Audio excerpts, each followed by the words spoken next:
Mumbai expressway હજી વિવાદમાં છે। સુરત બાજુ આ હાઈવેની સંપૂર્ણ કામગીરી થઈ ચૂકી છે। અંકલેશ્વર તાલુકાના અડોલ ગામ ખાતે ચાલી રહેલા એક્સપ્રેસ હાઈવેનું કામ ખેડૂતોએ અટકાવ્યું હતું। માટી પુરાણનું કામ ખેડૂતો દ્વારા અટકાવવામાં આવ્યું હતું। યોગ્ય વળતરના રૂપિયા બાબતે કામ અટકાવી વિરોધ નોંધાયો હતો। આ મામલે મામલતદાર સહિત પોલીસ ઘટના સ્થળે પહોંચ્યા હતા। સર્વે નંબર ખોટો લખતા વિવાદ સર્જાયો હોય એમ જાણવા મળ્યું હતું। માપણી કરવામાં આવે છે તેમાં પણ મિસ્ટેક આવે છે। 9 ગુંઠા લાવે છે, 31 ગુંઠા લાવે છે। વારાઘડીએ આવી રીતે માપણી અને ખોટા નકશા બતાવે છે, ખોટા મેપ છે, એનું ક્ષેત્રફળ પણ ખોટું છે।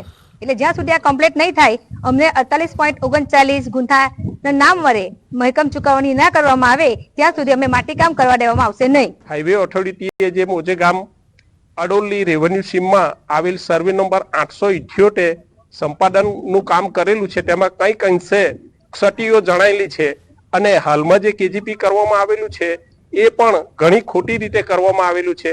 તેને નામદાર નાયબ કલેક્ટર સમક્ષ પક્ષકારોએ પડકારેલ છે। સમાચાર તે પહેલા ગુજરાત માધ્યમિક અને ઉચ્ચતર માધ્યમિક વિનિમયન બદલવા માટે સરકારે કમિટીની રચના કરી છે, જેને લઈ શાળા સંચાલકોમાં ભારે રોષ વ્યાપ્યો છે। શાળા સંચાલક મહામંડળનું માનવું છે કે એક તરફ આચાર્ય અને શિક્ષકોની ભરતી પર રોક લગાવી દેવામાં આવી છે, ત્યારે સરકારે વિનિમય માટે કેમ 9 સભ્યોની રચના કરી તે સવાલ છે। માધ્યમિક અને ઉચ્ચતર માધ્યમિક શાળાના નિયમો માટે બોર્ડની રચના કરવામાં આવી છે, જેમાં બોર્ડના અધ્યક્ષ, ઉપાધ્યક્ષ અને સચિવ ઉપરાંત ડીઈઓનો સમાવેશ કરવામાં આવ્યો છે। પરંતુ સંચાલક મંડળનું માનવું છે કે આ કમિટીમાં શાળાના સંચાલકોને સ્થાન હોવું જોઈએ, જે આપવામાં આવ્યું નથી। શાળાઓ આચાર્ય અને શિક્ષકો વગર ચાલી રહી છે, ત્યારે આચાર સંહિતાનું કારણ હાથ ધરીને રોક લગાવવામાં આવી છે। ત્યારે વિનિમય કમિટી કેમ રચાય તે પ્રશ્ન સંચાલકો શિક્ષણ વિભાગને કરી રહ્યા છે કે એક બાજુ તમે આચાર્યની ભરતી બંધ કરી દીધી, કારણ શું આપો છો? સામાન્ય ચૂંટણીઓ। બીજી બાજુ તમે જૂના શિક્ષકો માટેની જે ભરતી હતી એ બંધ કરી દીધી, કારણ શું આપો છો? નગરપાલિકાની ચૂંટણીઓ। આજે એક બાજુ અમારી પાસે શિક્ષક નથી, આચાર્ય નથી, અને અમે છેલ્લા 1 વર્ષથી જ્ઞાન સહાયક કે જ્ઞાન જેને કહેવાય કે અમારી પાસે પ્રવાસી શિક્ષક નથી, તો અમે શાળા ચલાવીએ છીએ। આંકલાવ પાલિકામાં આગામી 16 ફેબ્રુઆરીએ ચૂંટણી યોજાશે, ત્યારે ભાજપે જોરશોરથી ચૂંટણી પ્રચાર શરૂ કરી દીધો છે। આણંદ જિલ્લાની આંકલાવ પાલિકા 6 વોર્ડ અને 24 બેઠકો ધરાવે છે।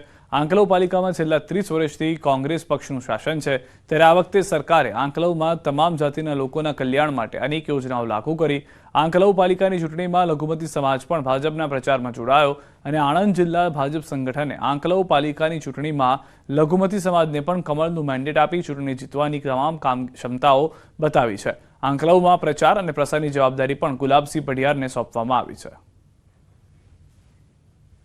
અહીંયા આગળ ભાજપનો ભગવો લહેરા છે, કારણ કે લઘુમતી સમાજના ઉમેદવારો પણ ભારતીય જનતા પાર્ટીએ ટિકિટ આપી છે અને આ બંને ઉમેદવારો જોરશોરથી પ્રચાર કર્યો છે અને આ સમાજ આ વખતે કોઈ પણ સંજોગોમાં ભારતીય જનતા પાર્ટીને મત આપી અને ભાજપનો ભગવો લહેરાવવામાં મદદરૂપ થશે।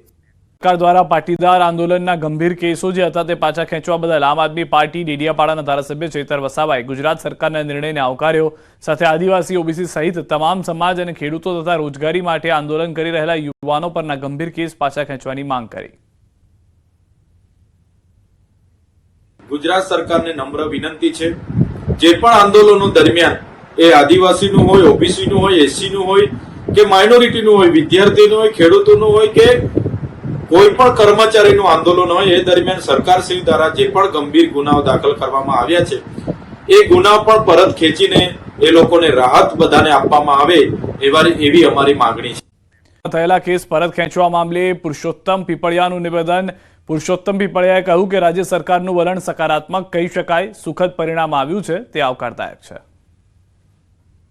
પાટીદાર દીકરા ઉપર કેસ કરવામાં આવ્યા હતા તે અંગે પુનઃ વિચારણા કરી અને કેસને પરત ખેંચવા માટે ચર્ચાઓ ચાલી રહી હતી અને આ ચર્ચાને અંતે આજે એક સુખદ પરિણામ આવ્યું છે તે આવકાર્ય છે। તો મહેસાણા પાટીદાર કન્વીનર સતીશ પટેલે આ અંગે આકરા પ્રહાર કર્યા। તેમણે કહ્યું કે જો સરકારે સાચા અર્થમાં કેસ પાછા ખેંચ્યા હોય તો અભિનંદન, બાકી મહેસાણામાં 50 કેસમાં લોકો મુદત ભરે છે। આવા લગભગ મહેસાણામાં 51 લોકો ઉપર હજી કેસો ચાલુ છે અને મુદતો લોકો ભરે છે, એટલે આ વાહિયાત વાત છે। હજી સુધી કેસો પાસા નથી ખેંચ્યા, પણ ક્યાંક ને ક્યાંક જે લોકો ભાજપમાં જોડાણા છે એમના કેસો પાસા ખેંચાઈ જાય છે, પણ જે સામાજિક કામ કરતા હોય અને સમાજનું કામ કરતા હોય એવા લોકોના હજી સુધી કેસો પાસા ખેંચાયા નથી. પરત ખેંચવાનો મુદ્દો. પૂર્વ ડેપ્યુટી સીએમ નીતિન પટેલની પ્રતિક્રિયા. સરકારે રાજદ્રોહ સહિતના કેસ પરત ખેંચ્યા. સમાજના યુવાનોમાં આનંદનો માહોલ. પાટીદાર સમાજના નેતાઓએ, આંદોલનકારીઓએ અને બધા ધારાસભ્યોએ પણ માનનીય મુખ્યમંત્રી શ્રી ભૂપેન્દ્રભાઈ પટેલને વિનંતી કરી હતી કે ખૂબ લાંબો સમય થઈ ગયો છે અને હવે બધું જ વાતાવરણ જ્યારે સમરસ છે ત્યારે આ કેસ ચલાવવાનો કોઈ કારણ નથી. અને મુખ્યમંત્રી શ્રી ભૂપેન્દ્રભાઈ પટેલે આજે જાહેરાત કરી છે કે તમામ રાજદ્રોહ સહિતના બધા જ કેસ પાછા ખેંચવામાં આવે છે. એનાથી બધા જ યુવાનોમાં અને જેમના ઉપર કેસ હતા એમના બધા પરિવારોમાં આનંદ છે. પ્રકારે 14 કેસો જે રાજદ્રોહના હતા અને બીજા નાના મોટા રાયોટિંગના હતા, 14 કેસો પાછા ખેંચવાનું સરકારે આયોજન કર્યું છે. હું રાજ્ય સરકારનો વિશેષ આભાર પણ વ્યક્ત કરું છું કે આના માધ્યમથી સમાજને અને સમાજના યુવાનોને રાહત થશે. આંદોલન દરમિયાન ઘણો બધો સંઘર્ષ લોકોએ કર્યો ને એના કારણે રાજ્યમાં અને દેશમાં 10% EWS હોય, બિન અનામત આયોગ નિગમ હોય, 1000 કરોડની યુવા સ્વાવલંબન યોજના હોય, આ ખૂબ લાભ મળ્યો છે. ના કેસ પરત ખેંચવાનો મુદ્દો. ગૃહ રાજ્યમંત્રી હર્ષ સંઘવીનું નિવેદન. પાટીદાર આંદોલનના 9 કેસ પરત ખેંચાયા છે, તો કુલ 9 કેસ જેટલા પરત ખેંચવામાં આવ્યા છે. આ પહેલા પણ જે જાણકારી હતી કે તમામ કેસમાંથી 2 કે 3 જ કેસ બાકી રાખવામાં આવ્યા છે સરકાર તરફથી. હવે ફક્ત આ 2 કે 3 કેસ સિવાય જે છે બાકીના તમામ કેસ જે છે તે પરત ખેંચી લેવામાં આવ્યા છે. ખુદ ગૃહ રાજ્યમંત્રી હર્ષ સંઘવીએ નિવેદન આપતા કહ્યું કે પાટીદાર આંદોલનના 9 કેસ પરત ખેંચાયા. ગુજરાતના યુવાનો જે પાટીદાર સમાજના આંદોલન વખતે જે ઘટનાઓ અમુક બની હતી અને એ ઘટનામાં જે કેસો ચાલુ હતા ને જેની તપાસ પૂર્ણ થઈ ગઈ છે, ચાર્જશીટ પૂર્ણ થઈ ગઈ છે, એવા 9 કેસ માનનીય મુખ્યમંત્રીશ્રીએ પાછા ખેંચવાનો નિર્ણય લીધો છે. તો પાટીદાર આંદોલનના કેસ પરત ખેંચવાનો મુદ્દો. રાજ્ય સરકાર પ્રવક્તા ઋષિકેશ પટેલનું નિવેદન. મોટાભાગના કેસ પરત ખેંચાયા, માત્ર 3 જેટલા કેસ બાકી. કોર્ટમાં ન્યાયિક તપાસના કારણે સમય લાગ્યો. વખતો વખત કેસો પાછા ખેંચાતા ગયા છે. હવે લગભગ 4 જેટલા જ કેસો બાકી છે. અચ્છા, કેસ ખેંચવામાં આટલો બધો સમય કેમ લાગ્યો? દરેક ન્યાયિક પ્રક્રિયા છે, એક વખત કેસ નોંધાય એમાંથી કેટલી કલમો લાગી છે, કેટલા કેસ પરત ખેંચાઈ શકે એવા છે, એ બધાની સમીક્ષા કર્યા પછી આ પ્રક્રિયાને સમય લાગ્યો છે. પરંતુ યોગ્ય રીતે ને ન્યાયિક રીતે આ કેસો જે પરત ખેંચવા જેવા હતા એ તમામ કેસો આપણે પરત ખેંચ્યા. હાર્દિક પટેલે સરકારના નિર્ણયને આવકાર્યા છે. તેમણે કહ્યું કે કેસ પાછા ખેંચાતા લોકો અને સમાજના ઘણા યુવાનોને રાહત મળશે. હરણી બોટકાંડના મૃતકોના પરિવારજનોને વળતર જાહેર કરાયું છે. વડોદરા સિટી નાયબ કલેક્ટર V.K. સાંભળે વળતરની જાહેરાત કરી છે.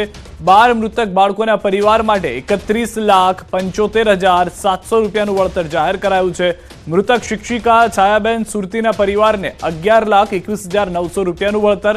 મૃતક ફાલ્ગુનીબેન પટેલના પરિવાર માટે 16,68,029 રૂપિયાનું વળતર જાહેર કરાયું છે. 2 ઇજાગ્રસ્તોને 50,000 હજારનું વળતર આપવામાં આવશે. અરજી દાખલ તારીખથી વસૂલ થતા સમયગાળા માટે વાર્ષિક 9% વ્યાજ સાથે મળશે વળતર. હરણી લેક ઝોન કોન્ટ્રાક્ટર કોટિયા પ્રોજેક્ટને વળતર ચૂકવવા આદેશ કરાયો છે. નાયબ કલેક્ટરશ્રીના ચુકાદા મુજબ 12 બાળકોને જે રકમ ચૂકવવાની છે કોટિયા પ્રોજેક્ટે, એમાં 31,75,900 એટલે આશરે 32 લાખ જેટલી રકમ દરેક બાળકને. અને સાથે સાથે જે મૃતક શિક્ષિકાઓ છે તે પૈકી છાયાબેન સુરતીના પરિવારજનોને વળતર સ્વરૂપે આશરે 12 લાખ જેટલી રકમ અને ફાલ્ગુનીબેન પટેલ એમના પરિવારજનને જે રકમ ચૂકવવાની છે આશરે 17 લાખ જેટલી રકમ ચૂકવવાનો આદેશ કર્યો છે.